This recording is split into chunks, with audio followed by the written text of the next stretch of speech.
चुनाव आयोग ने हिमाचल प्रदेश की 3 विधानसभा सीटों पर उपचुनाव की तारीखों का ऐलान कर दिया है। सोलन जिला की नालागढ़, हमीरपुर और कांगड़ा की देहरा विधानसभा सीट पर आगामी 10 जुलाई को मतदान होगा। इसके लिए 14 से 21 जून तक नामांकन भरे जाएंगे। पंजाब की जालंधर वेस्ट विधानसभा सीट पर भी इसी दिन उपचुनाव की घोषणा की गई है। इसके साथ ही कांगड़ा, सोलन, हमीरपुर जिला में आदर्श चुनाव आचार संहिता लागू हो गई है। हिमाचल में निर्वाचन विभाग 14 जून को इसकी नोटिफिकेशन जारी करेगा। इसी दिन से 21 जून तक नामांकन भरे जा सकेंगे।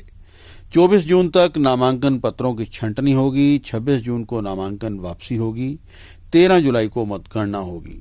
15 जुलाई को चुनाव प्रक्रिया पूरी होने के बाद आचार संहिता हट जाएगी। देहरा से निर्दलीय विधायक होशियार सिंह, नालागढ़ से केएल ठाकुर और हमीरपुर से आशीष शर्मा ने राज्यसभा चुनाव के दौरान सरकार पर सियासी संकट के बाद अपने पदों से इस्तीफा दे दिया था।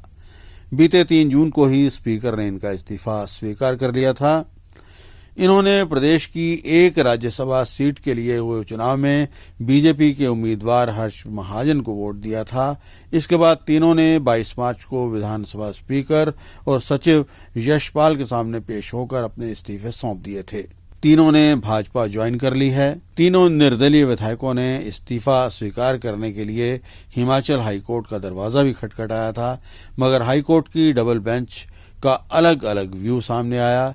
Chief justice MS Ramchandra Rao ने स्पीकर संवैधानिक पद है और कोर्ट इस्तीफा स्वीकार करने का आदेश नहीं दे सकता कहा, जबकि न्यायाधीश ज्योत्सना रेवाल दुआ ने कहा कि कोर्ट 2 सप्ताह में इस्तीफा स्वीकार करने को कह सकती है। डिसेंटिंग व्यू की वजह से ये मामला तीसरे जज के पास सुना जा रहा है। इस बीच तीनों के इस्तीफे कुलदीप सिंह पठानिया ने स्वीकार कर लिए हैं और अब यहां पर चुनाव की तारीखों की घोषणा भी कर दी गई है।